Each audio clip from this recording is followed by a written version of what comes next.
Recording going. All right. So here we are for the Brutal Buddha Longevity Podcast.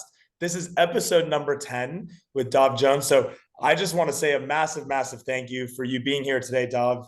It is so incredible to see the way our journey has evolved, right? We obviously, met, I don't know, over the internet almost a year ago, maybe a little more than a year ago. We've been following your journey. We've been, watching you develop others in the space of yoga, mental health, mindfulness, overall holistic health and wellness.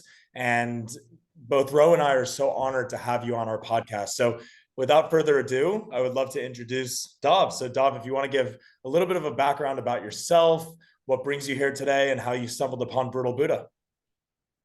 Yeah, thanks, Evan. I'm really grateful for having the invitation on coming on the podcast. I've been teaching and practicing yoga now for the past 10 years. Was really quite a almost complete different direction or change in life to which I was originally part of. I was part of working as an electrician prior to 2013, and I went away traveling. And during that traveling experience, everything kind of changed. I experienced my first yoga class in Mexico, and so, long story short, I went down the road of learning to be a yoga teacher, and that really has changed my life. And thankfully, I can now kind of spread that guidance and direction to what yoga has given to me with others. So yeah, again, thanks for having me on the show, and looking forward to our conversation today. Amazing. So first and foremost, just curious, what's on the radar for the next 2-3 months? What do you have cooking, and where are you calling in from today, and where do you see yourself in the next few months? Yeah, I'm actually based currently now in Wales in the UK. I had just spent the last 5 years living in Qatar in the Middle East. I was teaching out Wow. there at a yoga studio there. Since during that time in Qatar, it was quite a fruitful experience for me. I was able to teach, have regular classes out there at a studio, and that gave me the finances to be able to save up some money and actually buy some land near my local town to where I'm calling in from today. So we're actually back now in the UK and looking to develop this land into a retreat center. And It's yeah, incredible. fingers crossed for like a positive future for that. Yeah, It's and got to be positive, right? I mean, it's all happening. It's in process, so it must be positive, right? oh, absolutely. And it's looking to give back to the community here. And certainly growing up in mid Wales, it has the kind of mindset of the people here is evolving a little bit to where they are more so looking into more mental health type scenarios, Mm. practices, as well as movement practices. And that's becoming a lot more accepted, if you will, compared to what it was like when I left 20 years ago now. So it's nice to see that the community here is evolving a little bit, and they're certainly more open to practices like yoga and meditation and practices of the like. So yeah, good. Yeah, that's great. Do you find that the world is starting to adapt a bit more to post-COVID era? People are going out to conferences, they're going to seminars, yoga teacher trainings. Do you see an uptick in that? Yeah, definitely. And I mean, since I started teaching in 2013, my a lot of my classes were predominantly women that Mm, would come to. And it's really been quite nice to see the evolution of how men have started to open their mind a bit more to the practice of yoga, and kind of breaking that stereotype of what they might think yoga is. And even in a small town to where I'm from in the middle of Wales, even that mindset has started to, like I say a moment ago, evolve as well. So there certainly is some form of a movement in which people are wanting to take care of themselves more. Um, yeah, the whole COVID pandemic stuff. I teach a regular community class here in my mm. hometown, and that's well attended, and people, like I was saying to you just before we started the podcast, people are of a general, more of a narrow-minded mindset here. But like I say, that's really starting to change, which is positive, which I'm quite um, thankful for. Um, and yeah, like I say, the yoga classes that I teach are quite well attended, and it's nice to see that people are wanting to kind of like take care of themselves in a physical as well as a mental a mental way as well, you know. Yeah, I find it fascinating. And we've also been engaging with a lot of yoga students. So, we've gone to festivals like Wonder Fruit and, others across the United States. So it's been quite the journey. Yet to have come to one in the United Kingdom. So maybe one day we'll come to one of your seminars, hopefully in the near future. But that leads me to the topic for today, which is all about longevity and health span. How do people, specifically men, because we focus on men's health and wellness, although it's all inclusive, how do people really find themselves working towards living a longer, healthier life, finding more balance in their day to day, cutting out the noise? We have 60,000 plus thoughts every single day. How do we come to the mat, find our center, carve out the 30 minutes or an hour, or for some people, 90 minutes every single day, or a few days per week, whatever the practice may be. So the first topic is around that longevity and health span. And how do you think longer term, when it's not always necessarily in our nature to think 5, 10, 15 years down the road, sometimes 50 years, right? For the young cats on the call. Yeah, and it really is just a great question and a great topic, because one of the reasons in which I aim to make it to the mat every morning and do some form of movement, having to go through the process of practicing yoga for the last 10 years, my initial kind of attraction to the practice itself was certainly from quite an objective approach, where I wanted to be able to do this pose, that pose. And through my exploration of those kind of achievement-based goals, if you will, I really then started to realize that yoga is a lot more than it just being an objective kind of goal-orientated practice, and really started to learn a lot more about my mental well-being and the quality of life there. For me, kind of the reasons or the answers to that for my own practice is to be able to kind of live later into my years, to be able to move pain-free. And I see so much of that, like in society here in the UK, where people are, it's almost a pandemic in itself, where people have lower back pain, neck issues, and just continuous stuff that's kind of like only exacerbated by sedentary lifestyle patterns. And so for me, like quality of life, the ability in being able to kind of go where I want to go and live pain free, and to have that kind of essence of wanting to explore and for adventure is really primary in regards to giving me the motivation in which I can kind of live a life that's fruitful and gives me that positive get up and go every morning, really. And of course those paradigms shift depending. Here in the UK we have a lot of rain, so it can be a little bit like dampening sometimes. So it truly is kind of like partaking in regular movement practices, anything that's in regards to like meditation, is really worthwhile in regards to kind of dealing with your mental stuff and Sure. Positive, negative kind of duality mindsets there. So yeah, for me, like I say, just to kind of sum that up in a nutshell, it's really making sure that I keep up this motivation of this drive to want to help others, and of course making sure that I take care of myself. It's That's in beautiful. quality of life. Yeah, I love that. So, what advice would you have for others who are getting started on that journey? It sounds like you've been engaged in yoga for a decade. Maybe it wasn't part of your daily routine growing up, and you made it part of your routine. Can you share a little bit more about how you saw yourself transition into it and what it's done for you in the way of thinking about the long term?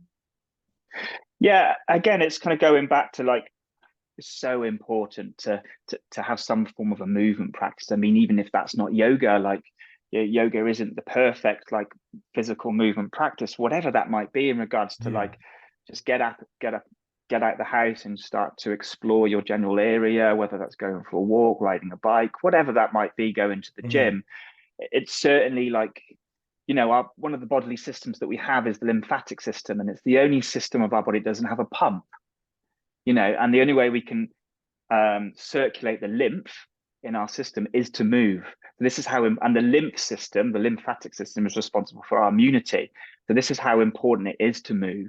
The moment we start to move, it circulates the lymphatic system, and that, in the lymphatic system, we have certain T cells or whatever have you, helps you to get rid of foreign bodies. So it's really vitally important from a biological perspective as well, is to keep up some form of a movement practice, whatever that might be, that brings you some form of kind of physical health as well as mental clarity. So I would certainly advocate that so much.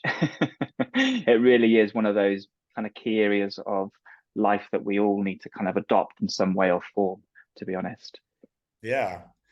I love it. I love it. It's definitely profound thought. So, where do you see yourself improving when it comes to longevity for all the experts out there who are taking care of themselves, practicing yoga, going to the gym, practicing mindfulness, meditations, good sleep patterns? Where are there areas for improvement? Where do you see yourself improving in your own life? I feel like for me, it's, over the last 10 years progressing to, just starting yoga and then finding a lot of the postures relatively challenging. It was quite, like I said before, initial quite an attraction due to the challenge of the practice itself. And now kind of being at a stage in which the practice is manageable and to a point in which I can pretty much access most of the postures, it truly is going back to the breath and noticing how that elicits certain types of energies within my system, certain types of hormonal releases, and looking to then harmonize that breath with my movement practice. And then also having, just as well as you just said a moment ago, is like consciously learning to stress your nervous system in a way in which is safe, being able to moderate that. And it's a constant kind of skill set, if you will, to make sure you don't overdo things. Yes, we learn and we make mistakes and all that sort of thing, but the practice itself for me now is more so, okay, I can find my edge, but then always kind of drawing back from not allowing the ego to take over to the point in which could potentially cause a stress in my joints or a muscle tear or whatever that might be. So learning to respect those limitations has been a big learning curve for me. And then not only on top of that, having kind of stillness practices as well, where meditation has been just amazing in regards to mental health and learning to go about my day and how I interact with others Mm-hmm. on a social standing, especially in my own relationships, my wife, my family. And if I don't get my meditation practice in and then I have kind of a lot of work, that can certainly play a factor in how I respond and Ruminates. communicate with others. Absolutely, yeah. So advocating some form of a meditation practice has been so supportive in regards to my mental health, really. Amazing. Do you have a simple one for people to latch onto if they've never done it before? Yeah, absolutely. As I was mentioning a moment ago in regards to the breath and how that coordinates to my movement, like just simply watching the breath and seeing if you can concentrate the mind on just the breath when you Sure, first sure. start. That could be a really challenging thing because that's what the mind does, it thinks. So when we're hearing things, through the five senses, we really truly start to perceive all these different things. Our mind's trying to figure out what we're perceiving. So then when we try to direct the mind just to one thing, then it can be a challenging thing if we don't do that. So a simple practice of just closing the eyes, Mm. finding a comfortable seat, and just simply witnessing the breath, following the inhale, following the exhale. Mm-hmm. I would certainly, as simple as it sounds, it can be very challenging when you first start. And then progressively just kind of extending the time periods in which you meditate. I mean, even just 3 to 5 minutes of trying this when you first start can be Mm. challenging, but it's then having the motivation essentially to go back to that and to continue kind of like seeking to see if that Right. truly does help So for yeah, people your mental that would development. want to find like a guided meditation around this, do you have anything you recommend? Maybe you can even make a new YouTube video on this kind of breath work. Well, exactly that. I mean, a lot of my kind of teaching so far, especially online and through my YouTube channel, has it's more so of a physical asana The practice. asanas, right? Uh, yeah, exactly. Yeah, you've certainly brought up a good point there, and I've been thinking about. Okay, I want to release some form of meditation or guided meditation practices. So, let me put on that on my to-do list. I love it. I love it. It's really exciting because a lot of our fans are interested to see how they can, get into meditation or mindfulness in a more practical way. Right? Here's 1 minute that you need to follow. Here's 2 minutes, and I know there's apps out there like the Calm app and Headspace, that do a really great job of this, but it's not necessarily sustainable or accessible to everybody, and they prefer to just do something very simple, right? That they can just kind of follow at their own pace and jump online and see it as they wish. So that brings me to the next point. What tips and tricks have you used over the last 10 years, 15 years, 20 years to sustain your energy for the long run? When you think about, the last 10 years of your life, what have you done even in between yoga to make sure that you don't burn out? Because burnout's a real thing for a lot of people. Absolutely, yeah. And I think for me, like over the years, kind of like working for other people, other companies and things like that, one thing I always kind of struggled with or was unable to kind of get a good grasp on was my sleeping patterns. Mm.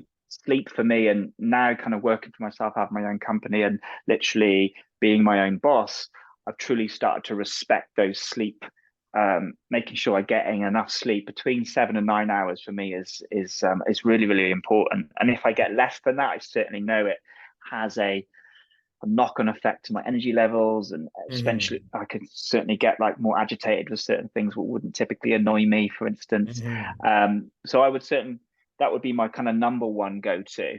Diet for me as Mm-hmm. well.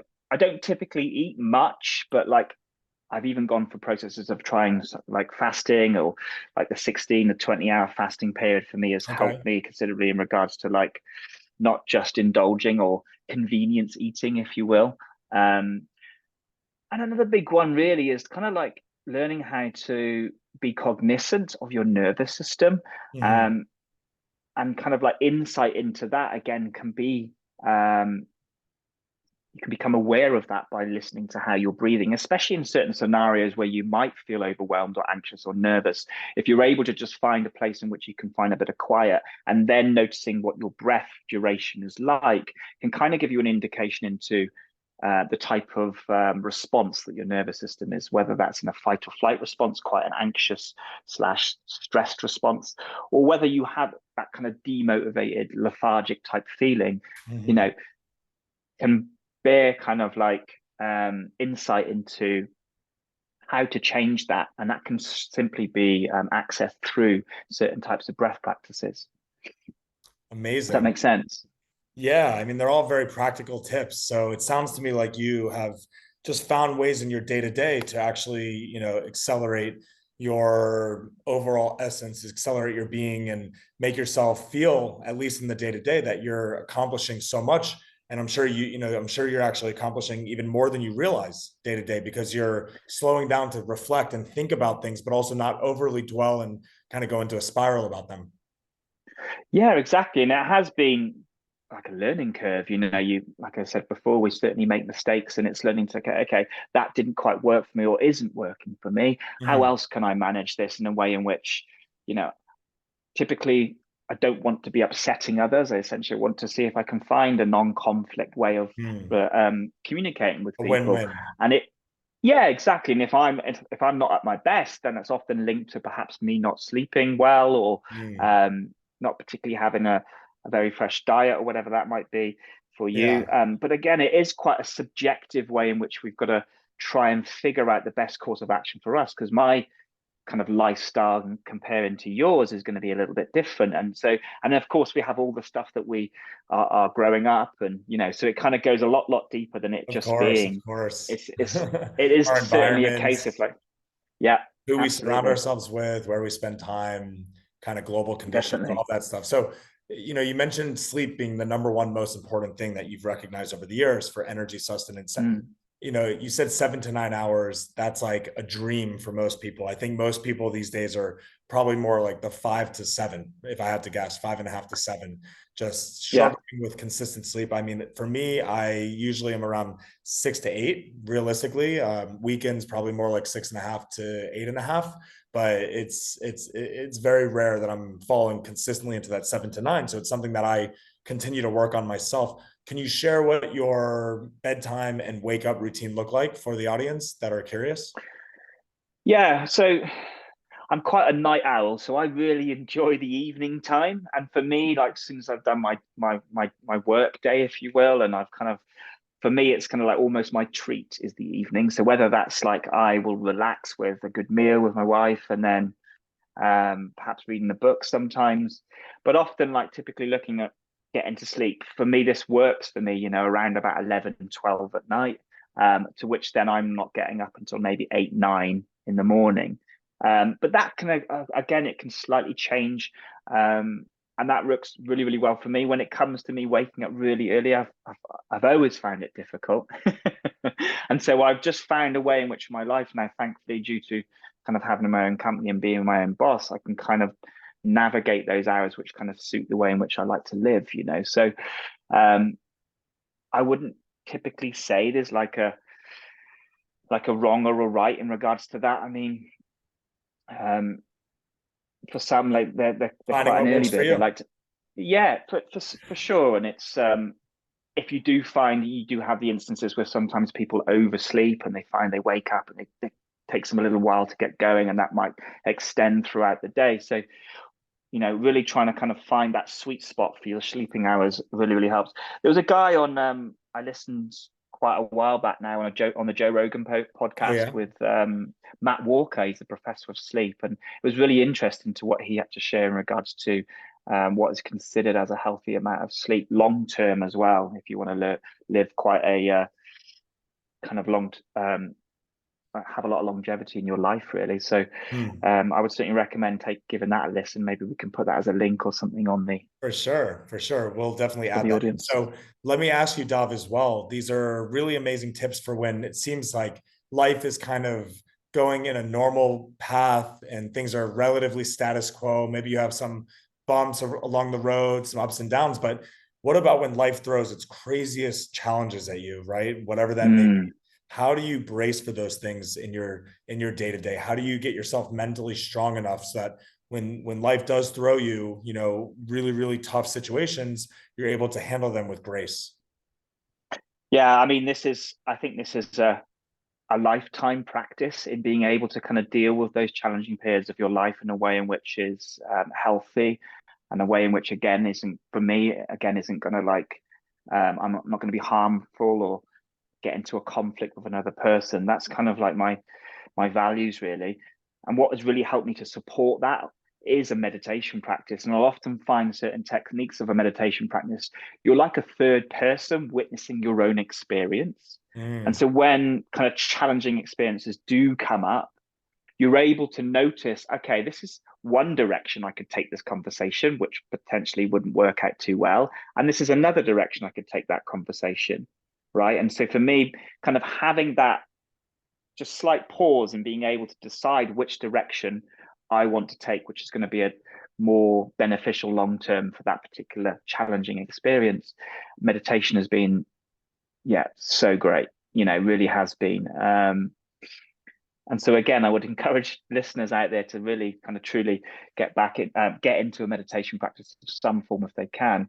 Um, yeah, yeah, I hope that kind of like clarifies that in a way in which could be useful of for course. So others. then the Yeah, net yeah, net is the daily meditation, the daily breath work allows you to see things as temporary when they come, just like your breath. The breath in, the inhale is temporary, the breath out, the exhale is temporary, comes and goes. And it's the same thing in your day-to-day life and also in the grand scheme when you know things really hit the fan. So I guess with that, are there yeah, any stories that you'd like to share with our audience today? Anything that comes to mind? And if not, that's okay too. yeah. I mean, you know, we all have these things that annoy us and frustrate us and sometimes piss us off. So it's certainly recognizing what your triggers are and becoming more familiar with what your triggers are, and then, oh, I remember how I reacted last time when I was triggered because of this. Mm-hmm. Whether that was, I don't know, um, you know, someone cutting you up on a road when you're driving, for instance, or someone just kind of being disrespectful in regards to not really respecting your own personal space. Right. These are kind of areas for me in which I truly find it's like, why isn't that person being a little bit more respectful of my own personal space? Mm-hmm. Or they just got no disregard for others, you know? And in regards to that, that really can quite agitate and frustrate me. But then at the same time, learning to kind of have a step back for a second and then perhaps recognizing that that person that has created this trigger, or I've created, you know, I have that trigger within me, but that experience has triggered me. I want to then see if I can provide some form of compassion towards that, which can be difficult depending on what your triggers are, of course. But I find with a meditation practice, it's certainly allowed me to create more compassion for myself and then for other people's kind of misgivings and kind of disrespectful behaviors and things like that. So yeah, recognizing your triggers is a big one. And through the yoga practice for me, you know, as I was saying initially, it was the attractiveness there was from a physical perspective, but then through the years being able to kind of like notice that the mental stuff was the more of the advanced practice. And that is something again which I've been able to kind of like get some form of grip over through a meditation practice. So yeah, it's all helpful. It's just figuring out for your own good, you know, how you want to live, how you want to treat others, and kind of really using those as your values in regards to your day-to-day living, really. Well, I know not to cut you off on the roads in Wales. I'll stay away from your lane in Wales. I don't want to beat on the personal space. It's a cool. I think it's a common trigger, but it's definitely one that we all struggle with to some degree. At least I do. You know, I played basketball my whole life, so like even you know Right. people on the court getting too close to me, too close in my Mm. face. I feel like I need to create that space, and I've learned over time whether it's playing sports or you know in real life, at the grocery store, whatever it may be, that it's okay to just embrace and always see the good in Yeah. people, the best of your ability. Remind yourselves that people are doing the best that they can. So, with that, I just want to say a massive, massive thank you. This has been such a cool session, Dav, and I've learned a lot myself. We're excited to, you know, partner with you. So, where can the audience find you if they want to come see you for training, if they want to follow you on YouTube? What are the top channels people can find you? And of course, we'll put it in the links below as well. Yeah, it's quite simple. It's Dav Jones Yoga. So that's my Instagram page. It's my YouTube channel. It's davjonesyoga.com for my website. Okay. Davjones. You got it, yoga. Yeah, and that's pretty much throughout. It's all linked to my Facebook page and all the kind of main social media channels that you could think of. It's quite simple to find me. And yeah, thank you so much, Evan, for having me on the podcast. It's been really nice chatting about these topics, and I hope they've been helpful to hear for your listeners. Absolutely. So what is the number one thing you'd love to see out of Brutal Buddha and as we evolve to kind of support your mission and what you have coming up on the radar? I know you have some really exciting seminars. Feel free to share the next one that's coming up for the audience as well. Yeah, so I'm currently, like I say, in Wales. I'm hosting certain workshops around the UK as well as over in Europe. We've got my next event is this weekend at Community Festival with Russell Brand. My wife's got a tent there, and we'll be like sharing some talks and stuff. After that, late August, I've got a workshop at a yoga place in Palermo. And Wow. then following on from that, 2nd to the 9th of September, we have a self-practice yoga retreat, which me and Salma will be hosting. And then further down the road later in the year, October time, for those out there wanting to perhaps advance their practice of yoga and to wanting to become a yoga teacher, we'll be hosting a 200-hour intensive and a 300-hour intensive in Rishikesh, India, October time. Amazing. So, Well, yeah, you've got a full plate ahead for the rest of the year. yeah, I'm yeah. so glad that COVID has passed and the world's open again, and you can, you know, share your practice and your wisdom with so many people around the world. So kudos to you. I would love to just end by asking, do you have a favorite book or a quote or a piece of wisdom that you'd love to leave our audience with before we wrap up? Yeah, I tend to like, especially a lot of my social media posts, which always kind of stuck with me, and you kind of call it my own mantra, and it's motivation, inspiration, patience. And those three words for me truly has kind of been a reminder when things do get challenging. And especially the word patience is, you know, when it comes to being triggered. So yeah, I would certainly, like I say, um, suggest looking at those words and developing some form of like affirmation for yourself, which can help you with like guidance and direction. Absolutely. Well, I hope to be able to take all of these learnings, even from this session today, and apply them for when we meet next time in person. And maybe one day I'll be joining your podcast. So who knows? You That'd be never know. amazing. With that, I just want to say another massive thank you to you, Dav, and stay brutal. And we'll definitely be in touch very soon. Okay. Thanks for joining Thanks, me. Evan. Thanks so much. Bye. Bye, man.